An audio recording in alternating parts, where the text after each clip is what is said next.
Imagine wind so powerful it could outpace a Japanese bullet train or rip the pavement straight from the ground. A force measured at 318 miles per hour, the highest ever recorded on Earth. This is not science fiction.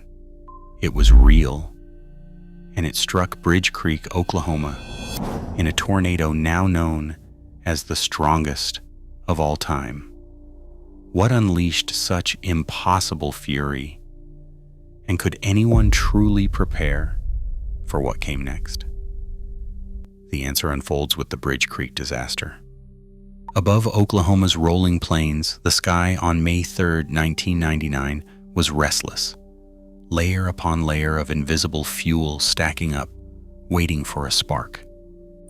In the lowest mile of atmosphere, dew points soared above 70 degrees Fahrenheit, a rare surge of Gulf moisture pooling over the prairie.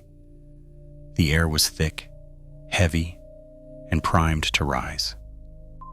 Meteorologists tracked a plume of this humid air stretching northward, colliding with a stubborn surface low just west of Oklahoma City.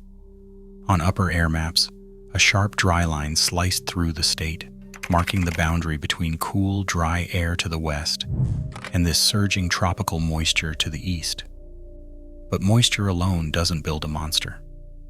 The real threat grew with the day's instability, measured as CAPE, convective available potential energy. By afternoon, CAPE values soared to record levels, over 6,000 joules per kilogram. In plain terms, the atmosphere was loaded like a spring, ready to explode upward with the slightest nudge. Forecasters watched as wind profile charts revealed a textbook setup. Surface winds from the southeast, veering sharply to the southwest and west with height. This directional shear twisted the rising air, rolling it into invisible tubes, perfect for spinning up tornadoes. The surface low churned, drawing warm, moist air into its grasp, while upper-level winds screamed overhead at more than 100 miles per hour. This clash created the lift needed to launch parcels of air skyward. In computer models, virtual air parcels rocketed upward, their paths curving and twisting, showing the potential for violent rotation. Every ingredient, moisture, instability, lift, and shear, was present in extreme form. The atmosphere over Oklahoma had become a powder keg, and by late afternoon, the warning signs were unmistakable. Once the first towers of cloud punched through the cap, there would be no holding back the violence. The stage was set not just for tornadoes, but for something far beyond the routine chaos of spring storms. The sky itself had become the main antagonist, and every signal pointed toward an eruption of energy that no warning system could fully contain. In the radar rooms of Norman and the studios of Oklahoma City's local news, the afternoon of May 3rd pressed in with a sense of urgency that even seasoned meteorologists rarely felt. By early evening, the National Weather Service had already issued tornado watches, but as supercells began to tower and velocity signatures sharpened on radar, the language of warnings changed. Meteorologists at NWS Norman huddled over screens watching the storm's rotation intensify. Their voices clipped and tense as they relayed updates to broadcasters and emergency managers. At 6:40 p.m., a tornado warning was issued for Grady and McLean counties. The phrasing was direct: "Take shelter now." But the velocity couplet on radar kept tightening, the signature growing more ominous with every sweep. On air, Gary England broke into regular programming, voice steady but grave. "If you are not underground, you will not survive," he warned, repeating the phrase as the storm's path became clear. This was not the usual language of springtime tornadoes. The average lead time for warnings in 1999 was 18 minutes. enough for most to reach a safe place. But forecasters knew that tonight, the usual advice might not be enough. The storm's structure and radar returns suggested a scale of violence that defied routine protocol. Inside living rooms across Bridge Creek and more, families scrambled for shelter. Basements and storm cellars filled, closet doors slammed, and radios blared with updates. Emergency managers relayed the message: get below ground, cover yourself with blankets and mattresses, do not wait. For the first time in history, the National Weather Service issued a tornado emergency, a phrase invented on the spot by meteorologist David Andra. The warning was not just for a tornado, but for a rare, deadly event headed straight for the heart of a metro area. The words, spoken live, carried a weight that cut through any doubt. This is a tornado emergency for southern Oklahoma City. In those final minutes before impact, the gap between readiness and the unknown stretched thin. The best forecasting tools and most urgent warnings could only go so far. For thousands waiting in the dark, the next sound would decide everything. A battered white truck, bristling with spinning radar and battered by wind-driven debris, rolled to a stop on a gravel turnout just outside Bridge Creek. Inside, the Doppler on Wheels crew, scientists and engineers, led by Dr. Joshua Werman, worked with tense urgency.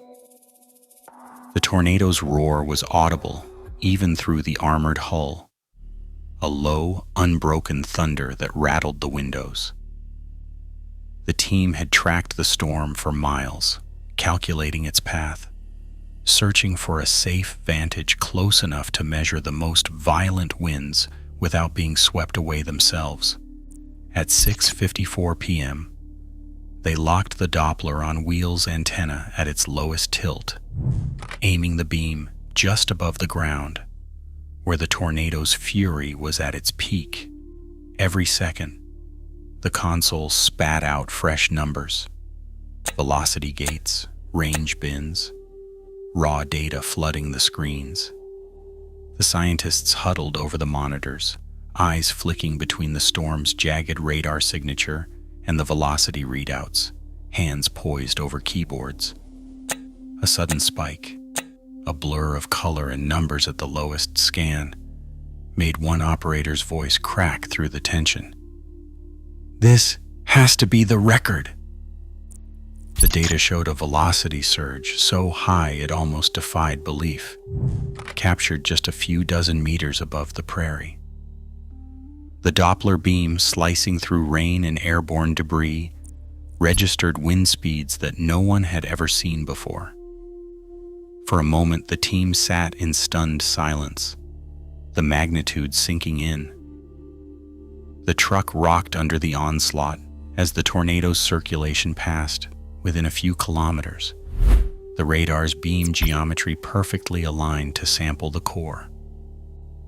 The scan geometry was precise: low elevation, minimal ground clutter, direct line to the heart of the vortex. The Doppler on Wheels GPS-synced clocks logged every sweep, every frame, building a digital record that would soon rewrite meteorological history. The scientists, adrenaline high, exchanged quick, incredulous glances, knowing they had just documented something extraordinary, even as the storm raged on outside. In that instant, the abstract power of tornadoes became real, quantified. An invisible force, now captured in numbers that would echo through science for decades. Concrete evidence of the tornado's power lay scattered across the landscape, a forensic record written in shattered stone and twisted steel. At Bridge Creek, entire homes vanished, leaving only bare concrete slabs where living rooms and kitchens had stood minutes before. In some places, not even the flooring remained. The storm had ripped up 1-inch thick asphalt from neighborhood roads, peeling it away as if it were nothing but old linoleum. Engineers walking the path of destruction found the pavement scoured clean for hundreds of feet. The ground itself looked sandblasted, gouged and pitted by flying debris, moving faster than a race car. Vehicles that once sat in driveways or parking lots turned up in fields a quarter-mile away. Heavy pickups, weighing several tons, had been tossed more than 400 yards, some landing upside down or wrapped around trees stripped of their bark. The violence didn't just move objects, it broke them down. Sheet metal from rooftops was shredded into thin ribbons, and bricks from chimneys and walls were pulverized into gravel. Household items became unrecognizable, reduced to fragments and dust. In places, the debris field was so finely ground that forensic teams described it as granulation. The storm had chewed up furniture, appliances, and even plumbing fixtures, scattering their remains across the prairie. Damaged surveyors traced a corridor where nothing vertical survived. Trees were debarked and snapped, fences erased, and even anchored homes disappeared entirely.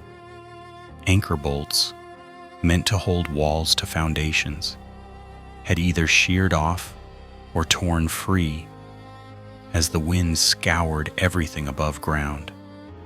The tornado left behind a landscape stripped to its bones, the raw earth exposed in wide swaths. For the engineers and meteorologists who sifted through the aftermath, the evidence was undeniable.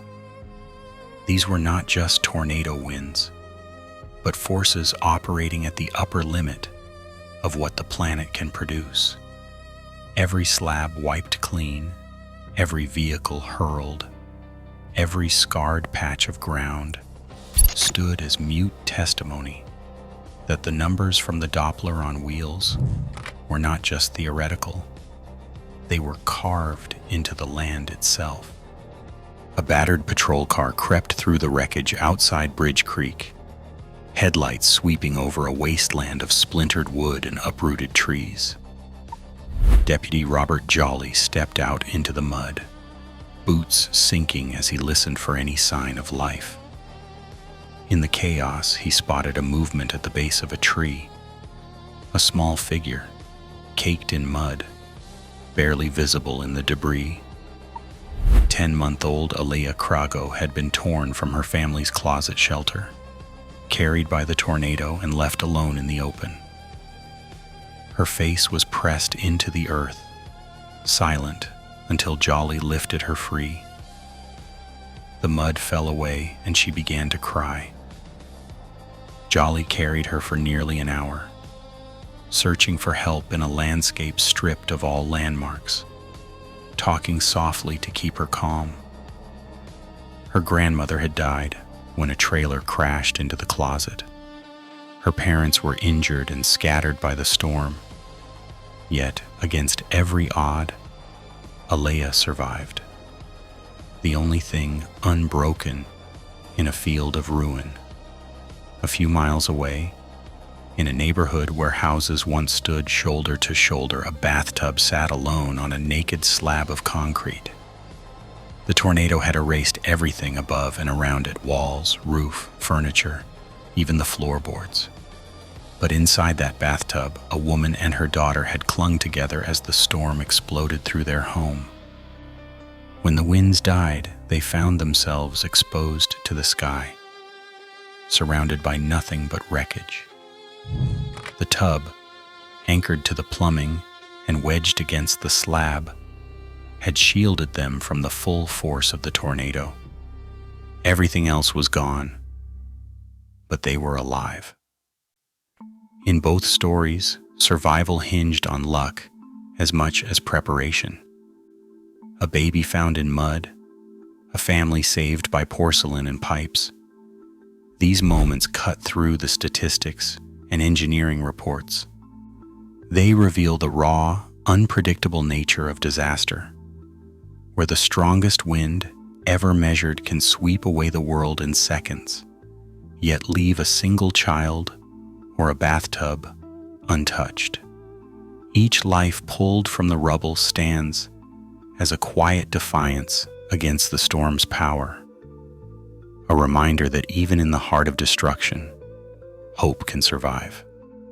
Before sunrise, the disaster zone stretched for miles, block after block, where nothing stood taller than a pile of splintered wood. In the first hours after the tornado, confusion reigned. With street signs gone and familiar landmarks erased, even the most seasoned responders struggled to orient themselves. Police cruisers, fire engines, and ambulances picked their way through fields of debris, headlights cutting through the dark as first responders called out for survivors. The Oklahoma National Guard rolled in at dawn, setting up checkpoints and coordinating with local officials to bring order to the chaos. Red Cross teams arrived with emergency supplies, setting up triage tents wherever there was open ground. Volunteers poured in from neighboring towns, some carrying only flashlights and gloves, others armed with chainsaws and heavy equipment. Cell phones barely worked, so word traveled by foot and radio. Makeshift command posts sprang up at intersections, where teams mapped out search grids on the hoods of vehicles. Firefighters and paramedics crawled through collapsed homes, listening for voices beneath the rubble. Some worked by memory, trying to recall where houses had stood the day before. Others followed the sound of crying or the faint beeping of a buried smoke alarm. In the days that followed, the work shifted from frantic rescue to careful recovery. The scale of the destruction meant that even identifying addresses was a challenge. Volunteers collected family photographs scattered for miles, launching what became known as the Photo OK Project. More than 15,000 photos were eventually recovered, some found over 100 miles from their original homes, and painstakingly returned to their owners. Across Bridge Creek and more, the combined effort of police, National Guard, Red Cross, and thousands of ordinary people transformed a landscape of ruin into a network of hope and action, even as the full toll of the disaster was still being counted. 36 lives were lost in the Bridge Creek, more tornado, and 583 people were injured, a toll that forced Oklahoma to confront the limits of even the best warnings. More than 8,000 homes were damaged or destroyed, their remains scattered across fields and neighborhoods. The sheer scale of loss became a call to action, not just for families, but for engineers, scientists, and lawmakers.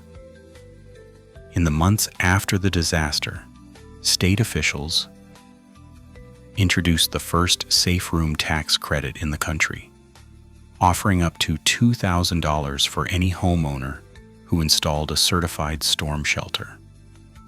This incentive aimed to make below-ground protection a practical choice, especially in a place where ordinary walls and roofs had proven so fragile.